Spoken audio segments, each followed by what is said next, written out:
Hello, good morning friends. है ना।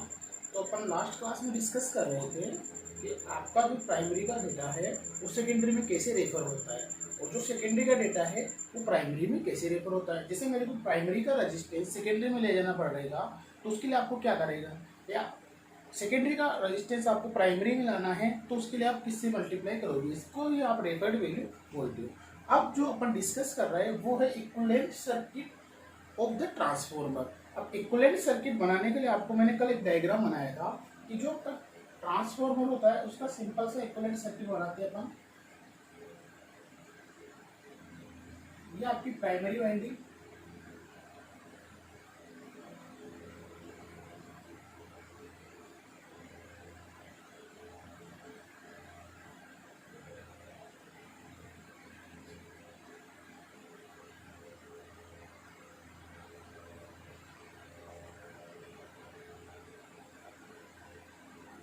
और ये आपकी सेकेंडरी वाइंडिंग।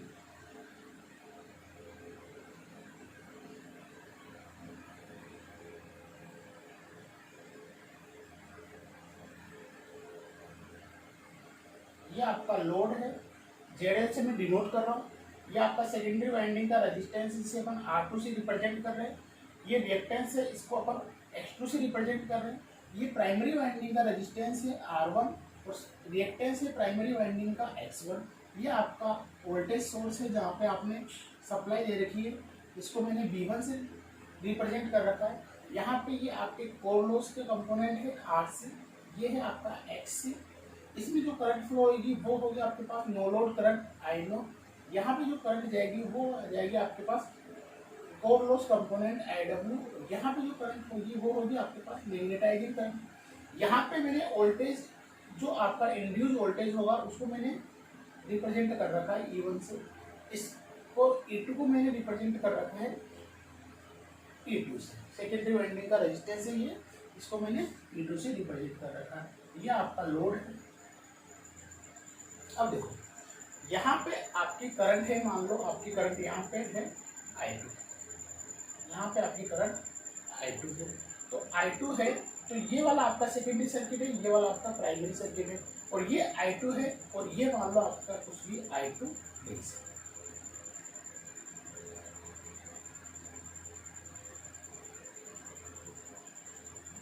अब ये वाला सर्किट में करंट अलग है, यहाँ पे वोल्टेज अलग है, यहाँ पे वोल्टेज अलग है ना। तो इस वाले सर्किट को और इस वाले सर्किट को आप या तो अलग अलग स्टडी करो जो कि आपका क्या हो जाएगा, कॉम्प्लिकेट हो जाएगा, है ना।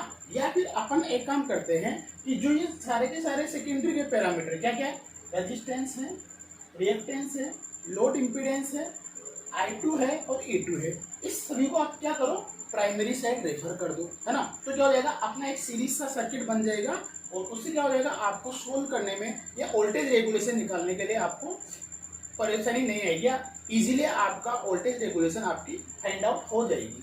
तो अपने को क्या करना पड़ेगा, R2 को और X2 को और ZL को अपने को ट्रांसफर करना पड़ेगा। तो वही रेफर्ड वैल्यू अपन लगाएंगे इसमें। तो मैं ये बोल रहा हूँ पहला पॉइंट है इसमें refer all resistance impedance and reactance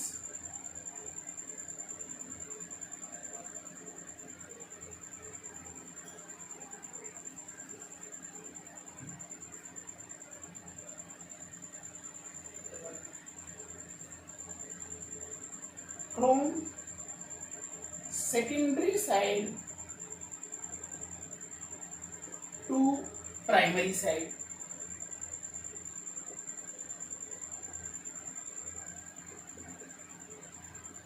है ना, आपको रेजिस्टेंस, इंपीडेंस और रिएक्टेंस को सेकेंडरी साइड के रेजिस्टेंस, रिएक्टेंस, इंपीडेंस, जैसे सेकेंडरी साइड का रेजिस्टेंस क्या है आपके पास R2 है, इंपीडेंस क्या है आपके पास है, लोड इंपीडेंस मान लो इसको ZL है ना, इसको लोड मान लो, और रिएक्टेंस क्या है आपके पास X2 है ना। इन दोनों को क्या आपको प्राइमरी साइड में वोल्टेज ट्रांसफार्मर के प्राइमरी साइड में इनको रिप्लेस या ट्रांसफर रेफर करना पड़ेगा। उसके लिए क्या करोगे, मैंने कल बताया था कि अगर आपका ट्रांसफार्मर रेशियो क्या है N1 divided by N2, E1 divided by E2 या I2 divided by I1 equal to, अगर आपने कोई ट्रांसफॉर्मर रेशियो ए ले रखा है ना, ये आपका ट्रांसफॉर्मर रेशियो,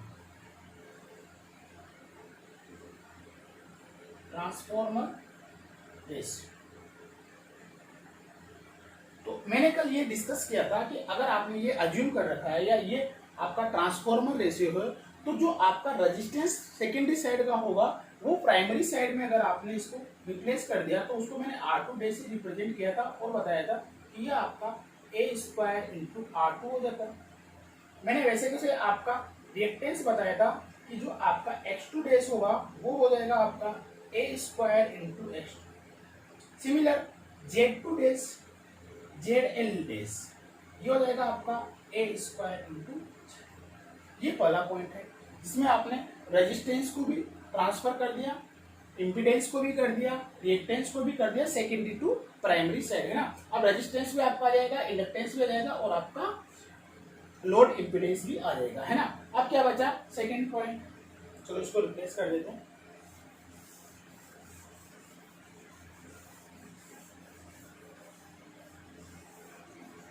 अब इसमें सेकेंड पॉइंट बचा आपके पास कि टू ट्रांसफर, क्या ट्रांसफर करना है वो आपको I2 एंड E2 और लोड का वोल्टेज यहाँ पे आप V2 ले लो, इसके अक्रॉस आपने वोल्टेज V2 अज्यूम करना। इसमें from secondary side to primary side,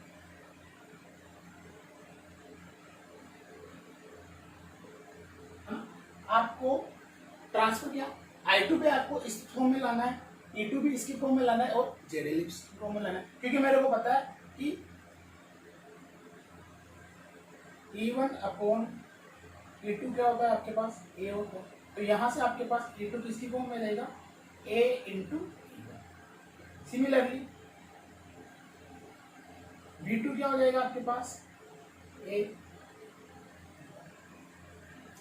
और आपके पास I2 क्या हो जाएगा आपके पास I1। उसमें मैंने ट्रांसफॉर्मर रेशियो बताया था आपके पास E1 upon E2 equals to N1 upon N2 equals to I2 upon I1। यहाँ से I2 की वैल्यू निकालोगे A इंटू I1 आ जाएगी या I1 अपॉन A आ जाएगी और सारे के सारे आपके पास वैल्यू आ जाएगी।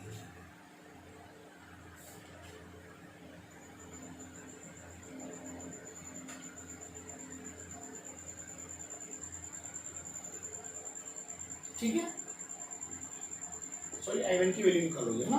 अब इसको अपन यहाँ पे रेफर करते हैं, इन वैल्यूज को अपन यहाँ पे रखते हैं। तो जैसे ही आप इन वैल्यूज को रखोगे तो क्या होगा, इस ट्रांसफॉर्मर को मैं ऐसे बना सकता हूँ,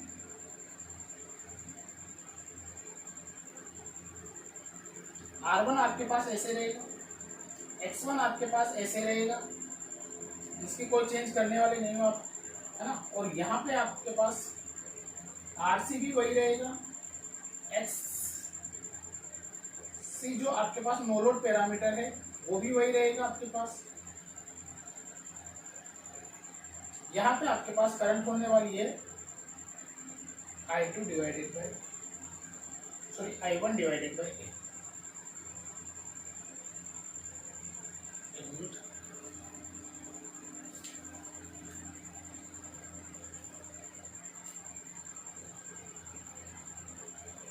ओके, अब उसके बाद में आपको रेफर करना है क्या E1, यहाँ पे आपका रेजिस्टेंस आएगा, वोल्टेज आएगा E1, इसके बराबर आएगा A इंटू E2 के।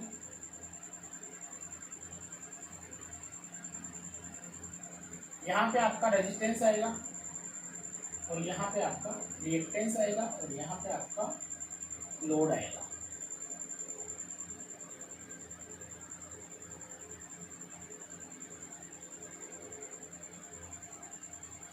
ये हो जाएगा आपके पास R2 dash X2 dash ZL dash, और ये आपके पास हो। देखो यहाँ पे करंट कितनी थी, है ना, क्योंकि आपने सारा का सारा पैरामीटर प्राइमरी की साइड में लिया है, रेफर कर दिया, तो यहाँ पे करंट भी चेंज है। दोनों करंट अब सीरीज में हो गए तो दोनों करंट आपकी सेम हो सकती है, कोई प्रॉब्लम नहीं है। ये आपका एग्जैक्ट इक्विवेलेंट सर्किट डायग्राम।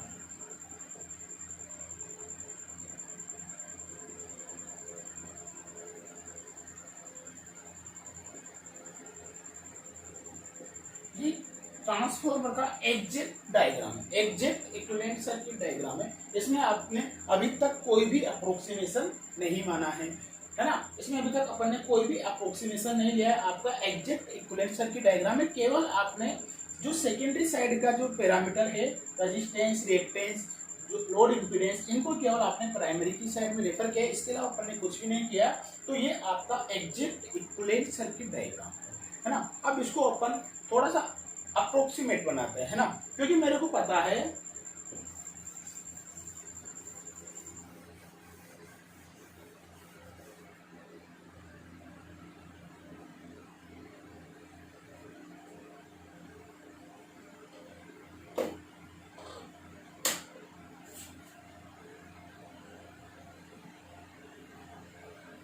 क्योंकि अपने को पता है कि जो नो लोड करंट यहां पे आएगी, जो करंट आई नोट यहां पे आएगी, लगभग आई नोट, वी नो कि आई नोट क्या होती है, आई नोट लगभग 3 to 4% of full load current या रेटेड करंट।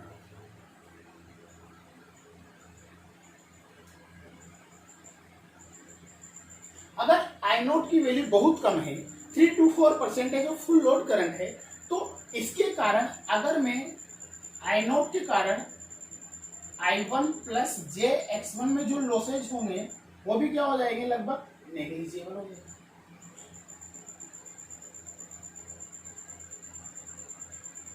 इसकी वैल्यू भी क्या हो जाएगी, बहुत कम हो जाएगी।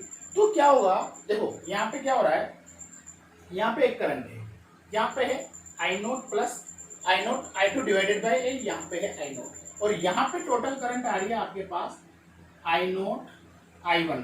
और I1 क्या है आपके पास, I1 क्या है आपके पास, एक तो आपके पास आई नोट है प्लस I2 डिवाइडेड, है ना।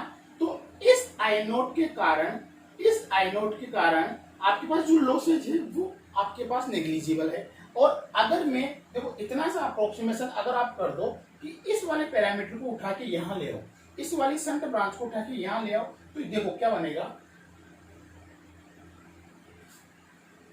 इसको ये बना देता हूँ मैं ना।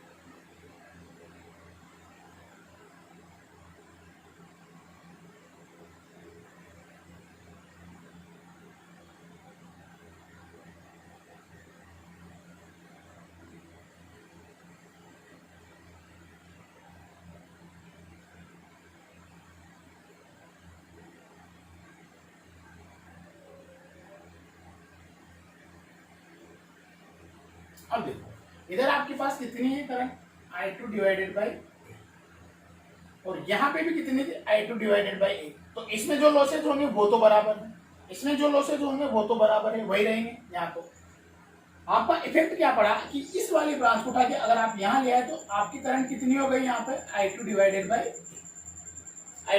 बाई ए। तो अब इसमें कितने लॉसेज हो जाएंगे, I2 का स्क्वायर डिवाइडेड बाई ए के कारण जितने लॉसेज हो गए। लेकिन आपके एक्चुअल में कितने हो रहे थे यहाँ पे लॉसेज, यहाँ पे आपके लॉसेज हो रहे थे I naught plus I2 divided by I naught. I1 क्या थे यहाँ पे आपके पास, I1 थे आपके I naught plus I2 divided by A, इन दोनों के कारण जो लॉसेज हो रहे थे। अब मैंने बताया कि जो आई नोट है आई नोट है उसकी वैल्यू बहुत कम है, उसकी वैल्यू अगर आपके पास बहुत कम है 3 to 4% of full rated current है, तो इसके कारण जितने वोल्टेज ड्रॉप या लॉसेज होंगे उसको मैं अप्रोक्सीमेशन इसी मान सकता हूं क्या, ये आपके पास I1 लगभग किसके बराबर है, I2 डिवाइडेड बाई। मैं अगर आई नोट को नेग्लिजिबल मान बना दूं तो I1 किसके लगभग बराबर हो जाएगी आपके पास, I2 डिवाइडेड बाई। मैंने यही किया, देखो यहाँ मैंने क्या किया, जो ये आपके पास I1 आ रही थी उसको मैंने इधर ले गया, तो यहाँ पे इतना ज्यादा आपके पास इफेक्ट नहीं पड़ेगा, थोड़ा इफेक्ट तो पड़ेगा लेकिन क्योंकि नो लोड कंपोनेंट आपके पास बहुत कम है, 3 to 4% है, तो जब 3 to 4% आपके पास नो लोड कंपोनेंट है तो इसके कारण जो लॉसेज होंगे उसको आप नेग्लिजिबल बना सकते हो आई नोट के कारण। तो आप इसको ऐसे रेफर कर, क्यों किया मैंने ये, क्योंकि देखो अब आपका एक सीरीज नेटवर्क बन गया, अब आपका एक सीरीज नेटवर्क बन गया और आप यहाँ पे आपका A2 भी है,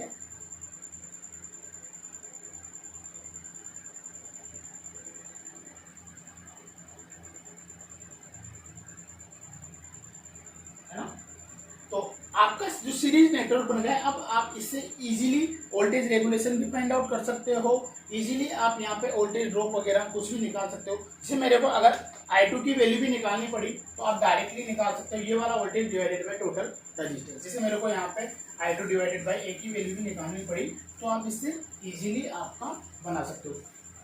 अगर इसको और ज्यादा अप्रोक्सीमेट करना पड़े तो आप इस ब्रांच को भी हटा सकते हो। ये अपन ने जो सर्किट डायग्राम पढ़ा था, ये पढ़ा था अपन ने, आप सेकेंडरी के पैरामीटर को रेफर कर रहे थे किधर,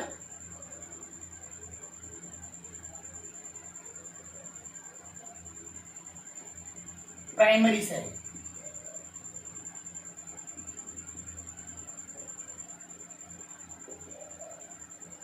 आप जो सेकेंडरी के जो पैरामीटर्स थे उसको आप प्राइमरी साइड रेफर कर रहे हो, है ना, ये आपका जो ट्रांसफॉर्मर था। और अगर इसको आप थोड़ा सा और इक्विवेलेंट बनाना चाहो तो आप R1 equivalent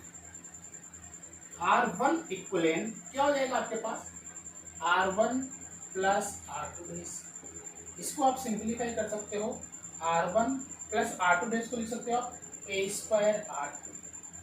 similar X1 equivalent क्या हो जाएगा आपके पास, X1 प्लस X2 बेस क्या हो जाएगा, X1 plus A square X2। आपके पास ZL क्या है,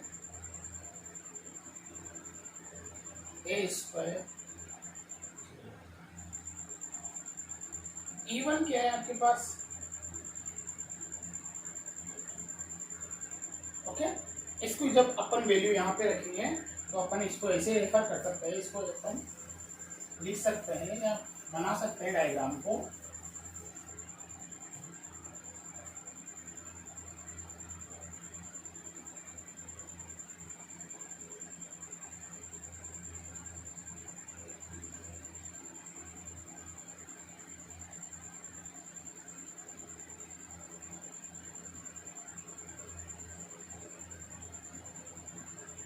ये आपका R1 इक्विवेलेंट हो गया, ये आपका X1 इक्विवेलेंट हो गया, ये आपका ZL हो गया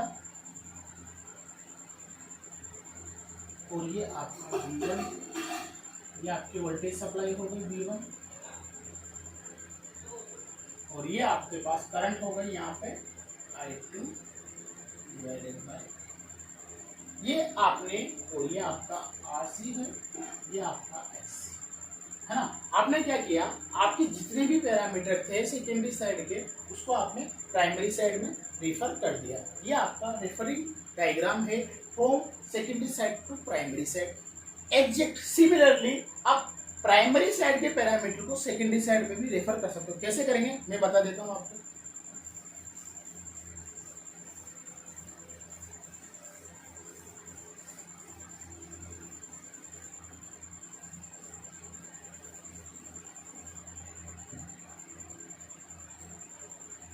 ये आपका ट्रांसफॉर्मर है,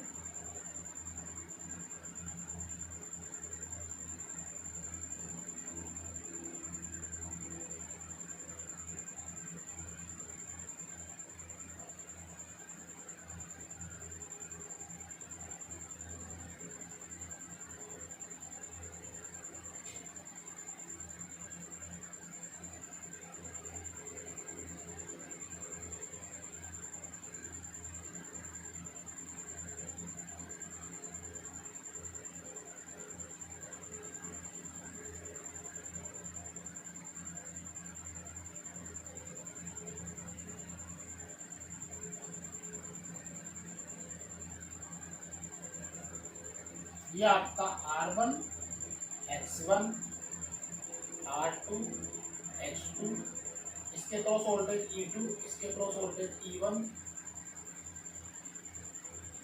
ये आपका ZL है, ये आपका XC है, ये आपका RC है, और यहाँ पे आपने वोल्टेज सप्लाई V1 अप्लाई कर दिया। ठीक है, इतना अपने को पता है। यहाँ पे आपके पास नो लोड करंट I0 है ना। तो मेरे को क्या करना है, प्राइमरी की डेटा को कहाँ ले जाना है, सेकेंडरी साइड। प्राइमरी की डेटा को मेरे को कहाँ ले जाना है, सेकेंडरी साइड। तो मैं लिख सकता हूँ इसको, अगर मैं रेफर करना चाहूँ तो आपके पास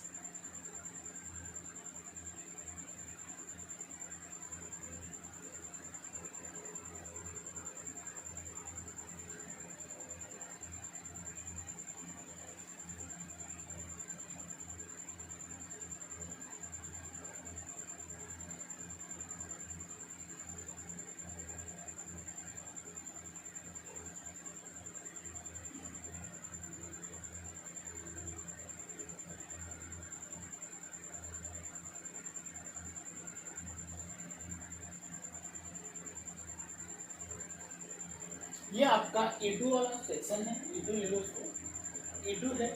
ये वाले सारे के सारे पैरामीटर को आपने इधर ले लिया, तो जो ये R1 डेस हो जाएगा, ये X1 डेस हो जाएगा, ये R2 रहेगा, ये X2 रहेगा, और ये ZL रहेगा। जब आप नो लोड का जो इफेक्ट है उसको भी मिनिमाइज करोगे तो ये वाली ब्रांच भी उठ के आपके पास इधर आ जाएगी। क्योंकि जैसे अपन ने उसमें अप्रोक्सीमेशन माना था, अगर उसमें इसमें भी आप अप्रोक्सीमेशन लोगे तो थोड़ा सा ये वाली ब्रांच भी आपको उठकर इधर आ जाएगी, तो आपके पास सर्किट डायग्राम ये होगा। ये आपका आरसी रहेगा, ये आपका एक्ससी रहेगा, यहाँ पे नो लोड करंट आएगी, और यहाँ पे आपका एक रेजिस्टेंस और एक रिएक्टेंस है। ये आपका R1 डेस हो जाएगा, और ये आपका X1 डेस हो जाएगा। अब यहाँ पे भी आप वही R1 डेस की वैल्यू कैसे निकालोगे, रेफरेंस पैरामीटर से।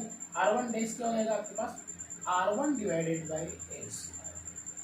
ऐसे कैसे ऐसे मिला, X1 डेस क्या हो जाएगा आपके पास, X1 डिवाइडेड बाई X। आपके पास करंट क्या हो जाएगी, आपके पास I2 इंटू वोल्टेज क्या हो जाएगा आपके पास,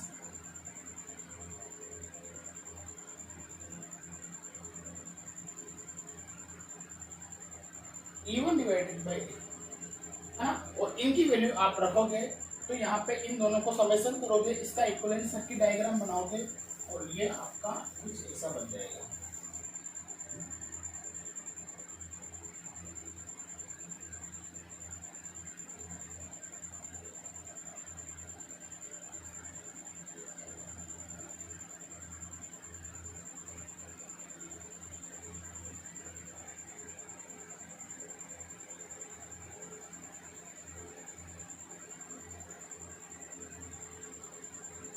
ये यहाँ पे आपका वोल्टेज V2 ही रहेगा, ये आपका R2 इक्विवेलेंट हो जाएगा, ये आपका X2 इक्विवेलेंट हो जाएगा, ये आपका RC रहेगा, XC रहेगा, और यहाँ पे आपका वोल्टेज रहेगा E2।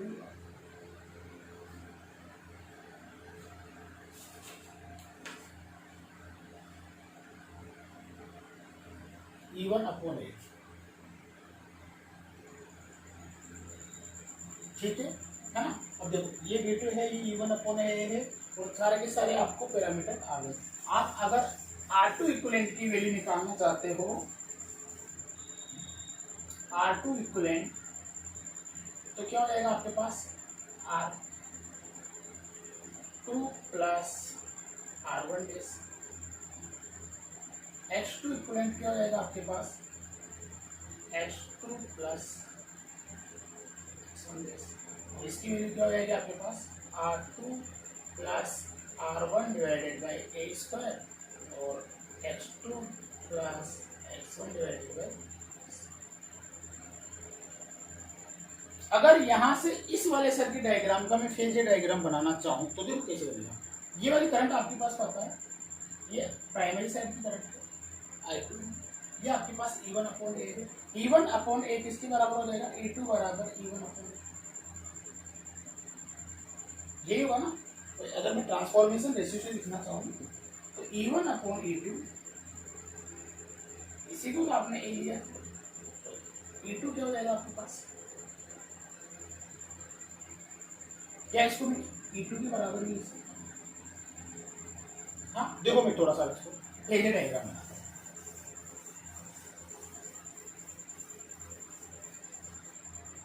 फेजर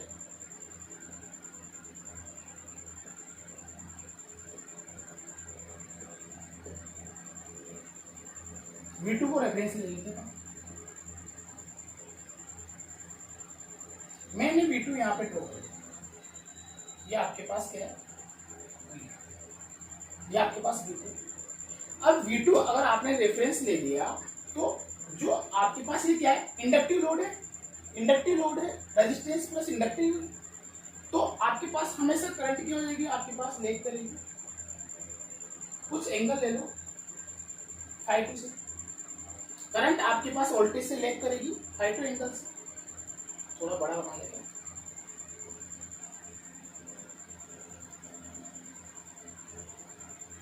ठीक है। अब देखो इसमें कौन सा ड्रॉप होगा, I2R2 प्लस I2X2, क्या हो जाएगा आपके पास E2, अगर मैं यहाँ पे केवीएल लगाना चाहूँ, यहाँ पे केवीएल लगाऊंगा, E2 equal to V2 plus I2R2 plus I2JX2,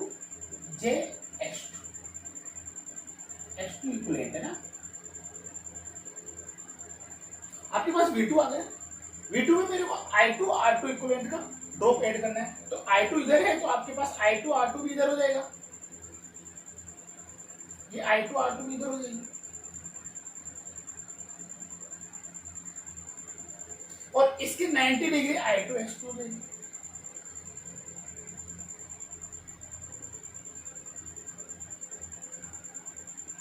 और ये आपके पास E2 हो जाएगा।